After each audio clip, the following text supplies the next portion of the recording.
to talk about connecting with your audience. And the purpose of this presentation is to show you different ways and techniques, how to gain the attention of your audience during your presentation, and so that they can focus on you and gather what information it is you are trying to tell them.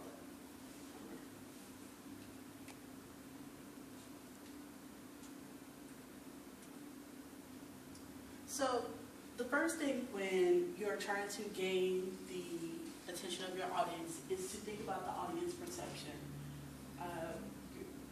More than likely, your audience will be very diverse, and you have different barriers of communication.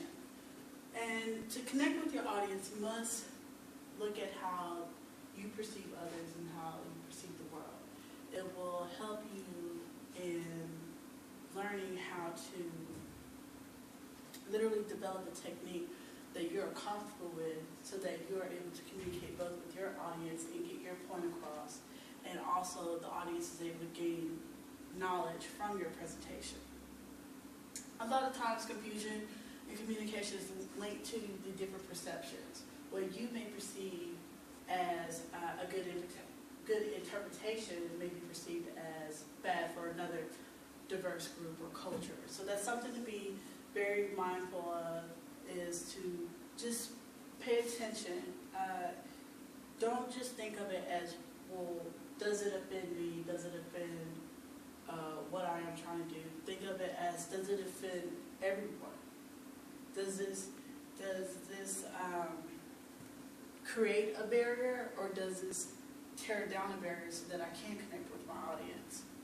And another model to look at is this cultural types. This is a Lewis model. I thought this was very interesting because you learn how people think based on what country they live in. For instance, you have your linear active group, which are identified as the blue group, and they are factual, decisive planners. And here it is, you have the USA, but then when you go on the opposite side, you have the yellow, the reds, and these are people who are emotional or impulsive. So when you look at the news and you see how our countries react, it makes sense. For instance, the war on Iraq. When the U.S. decided to go into the war, you notice that they were more decisive in their planning. They developed a structured plan on how they were going to rebuild the country itself.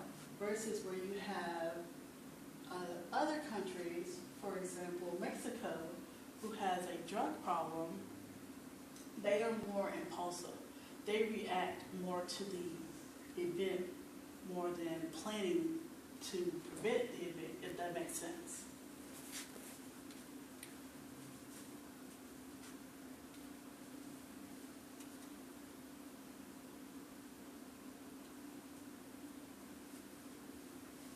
Another way to connect with your audience is user experience. It is the lack of credibility that oftentimes create that barrier between you and your audience. If you're reading generally just from the presentation PowerPoint, then you're not going to ensure that your audience is comfortable in what you are talking about or what your topic is.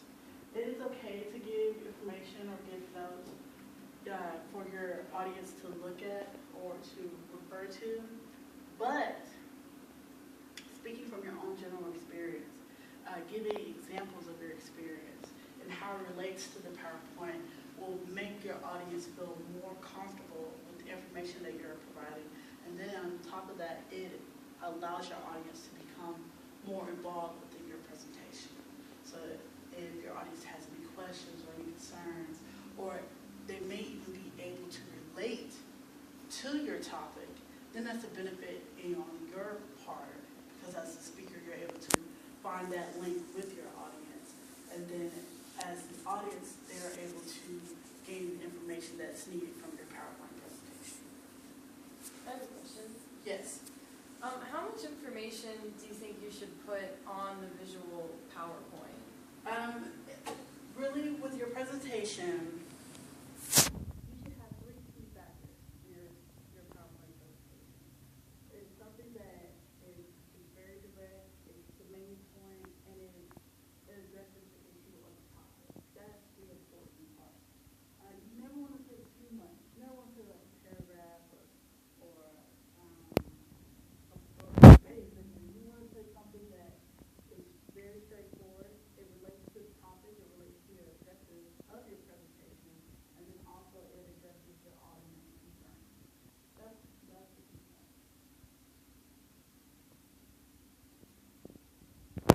part in connecting with your audience is understanding the 5 characteristics. You have age, economic level, educational, occupational background, needs and concerns of the receiver, which is your audience, and the cultural. Age and economics are very important because it determines on how you word your presentation. The way you would talk with a consultant who is an accountant for your company is different in how you would talk to your mother or your father or a relative or a friend. So be mindful of the dialogue that you use in your presentation. Make sure that the words that you use actually reflect to who your audience is. The first, it has been reported that it only takes an audience 3 minutes to know whether or not they're going to be interested in your presentation or not. So it's very important when you start your objective or when you create a title that you think of these 5 characteristics that will allow you to gain more of a relationship or a connection with your audience. Educational background is important as well. Educational and occupational go hand in hand with each other. If you have somebody who has a PhD and they are a director, or you have someone who may have a bachelor's, but they're a director as well, you have to be able to create a dialogue that complements both backgrounds. Another concern is understanding the needs of your audience. What are they here for? Are they here to just watch you speak, or are they here to gain something out of the presentation that you're presenting? More than likely, if they're here for a presentation, they are looking for a solution to their problem. That is the key. They're looking for knowledge that they can use in their company so that they can further progress. And also another thing you need to understand is the culture. Within any audience, you will have a diverse cultural background within that audience. So what may be acceptable for one cultural group will not be acceptable for the other. So it's important that when you create dialect or when you create your presentations, that you not only focus on the word usage, but you also focus on your grammar and your business usage as well. You have a question? Yes. So, based on what you said when you said that you have to kind of be careful on how you word your statement because it may offend someone else or even culture, like how do you know what cultural group is going to be in your room? Because sometimes, you'll probably have the presentation already done already before you even know who's going to be coming to your presentation. So how do you get the feel and kind of know what stuff to put in your presentation so that way you don't offend your audience? Well, one way to, when you're creating a presentation, to not offend a cultural group is to remain neutral, basically. You have to be careful. So you don't want to put something where you'll say, well, all women or all men are projected to act like this. Or unless you have some factual evidence behind it. Even then, you still don't want to use that type of language because you don't want to divide your audience. You don't want them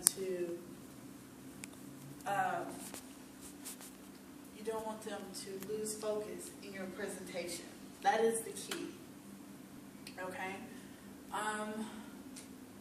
It can be difficult. Cultural barriers is one of the most difficult parts in communicating or trying to connect with your audience because you have so many different cultures. You have so many different beliefs and religions.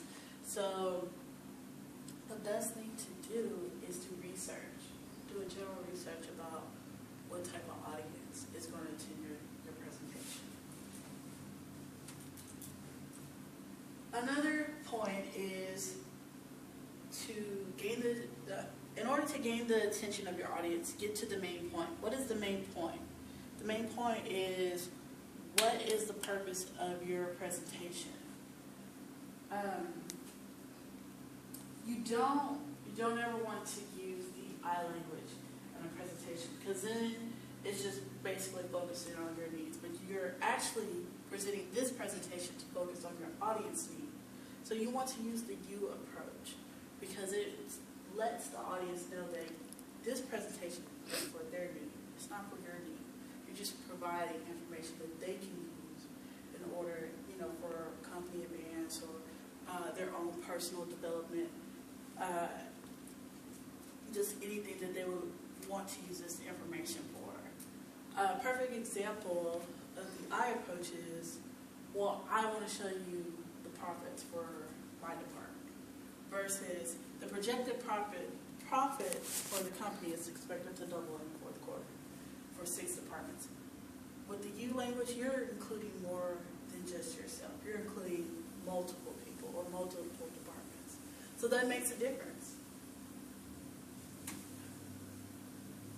Include, do not exclude. A lot of times, like within a presentation, people will exclude words that are actually helpful to their presentation. It allows their audience to connect more with their presentation. When you exclude certain words, you exclude certain members.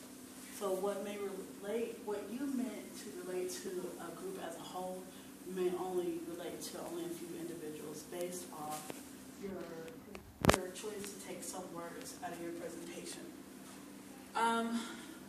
Also, when you present your presentation to your audience, look at them. Maintain eye contact. Let them know that you're confident in what you're speaking and that you know the information that you're providing. Direct contact, it also makes your audience feel comfortable. When you read directly from the presentation, anybody can do that. Anybody can read from a presentation or read notes. So you want to make it different. You want to make it seem more personal, and that is exactly what this can do.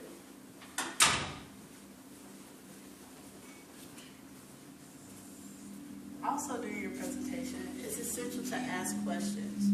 You always want to get feedback from your presenters when you're presenting a topic to your audience, because there may be a key point that you may have missed that you can present to another group. Or you can actually, by asking questions, you're able to gain the attention of the audience, because they're more in tune to participate in your presentation. You also, like I said, you gain feedback. That is essential to the success of your presentation and you actually getting your information across to your audience. There are communication barriers.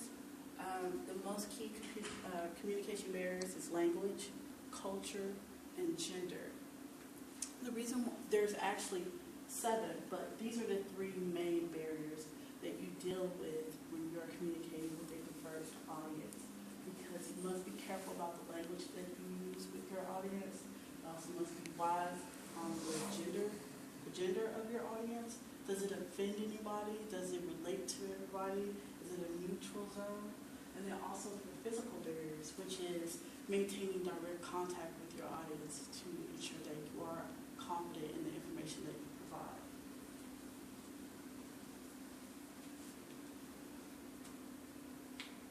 Language barriers, like, yes, you have a question? I'm not understood that.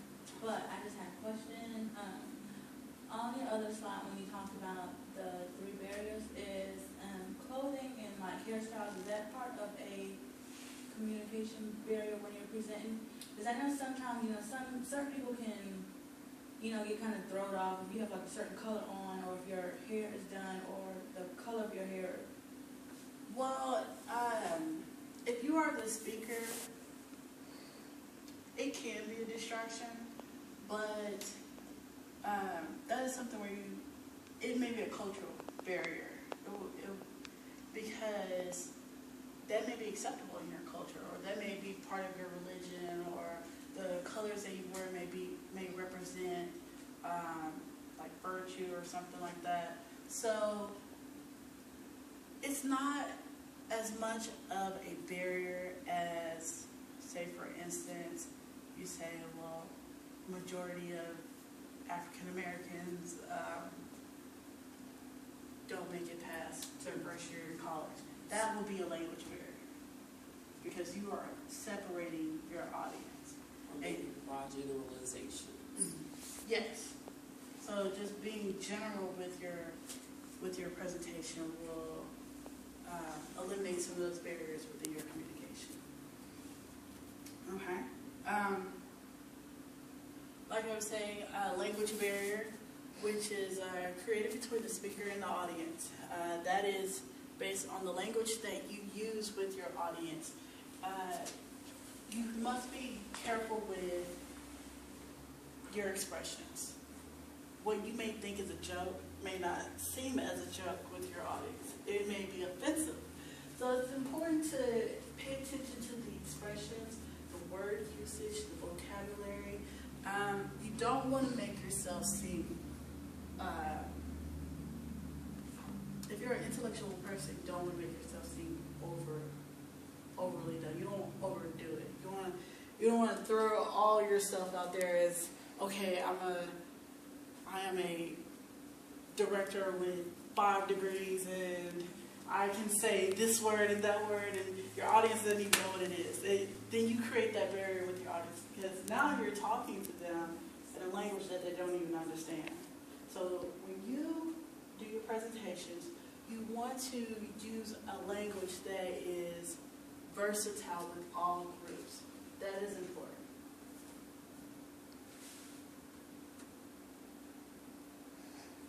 Now, you also have your gender barrier. And unfortunately, in the world we live today, gender is a very important factor in regards to how we communicate and how we are successful.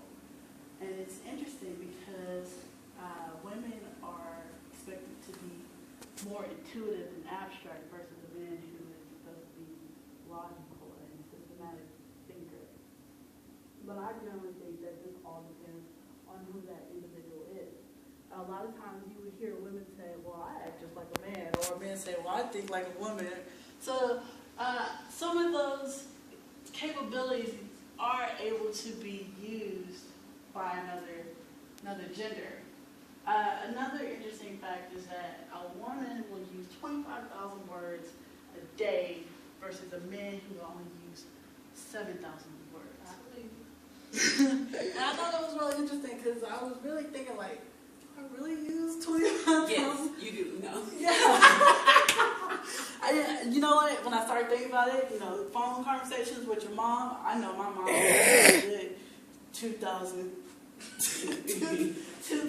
words itself. But, yeah, and it's interesting because my mom is completely opposite of my dad. It's projected that a man is more of a logical linear thinker, but that is not my father. My father is not a planner. He's not anybody who is systematic. He is somebody he is a day-to-day person. Let me interject here because it's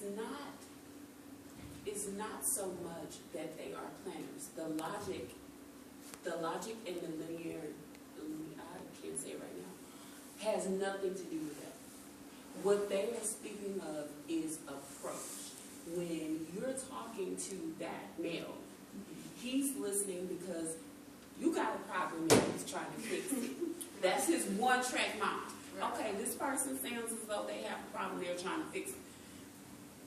However, they don't want you to spend a lot of time telling your story. Oh yeah, they want it straight to the point. Right. So that's where the linear comes in. It's not going to be so much that they're not systematic. It is, they're like, this is the issue. Okay, here's the solution. Yes. And that's true. And I will say that is how my father acts. He gets a problem, he's like, okay, well how do we fix it? Now, my mother, on the other hand, God bless her soul, she will look at a problem, she'll get mad first, so her emotions come in, and then she'll become more, okay, well this is what we need to do, A, B, C. It's important when you are creating a presentation you are creating a presentation that appeals to both genders. You have to be able to appeal to the man's mind, which is going straight to the point. What are the key facts? Is it a solution or is it a problem? Where are we going with this? Is it projected to increase? Is it going to decrease? When you are presenting to a woman, you want to be able to be more abstract and more intuitive with your presentation. That is important. And then finally, we're going to talk about the physical barriers. Really? Okay. There has been plenty of times I've seen students like this in a lecture because the speaker is only paying attention to the presentation. They're not paying attention to the audience. So then you create that barrier where the audience is not even interested in what you're presenting. They're just taking notes and then they're going about their business or on Facebook or Twitter. But the important thing when you do a presentation is to gain the attention of your audience. In order to do that, you must eliminate these barriers that cause conflict in your presentation. The key when you do a presentation is to share knowledge. You cannot share knowledge if you have these barriers present. You always want to maintain eye contact with your audience. That shows how confident you are, how confident in the information that you provide, and it also shows that you are accountable and credible for the information that you provide. So those are some key points that you need to pay attention to when developing a presentation for your audience.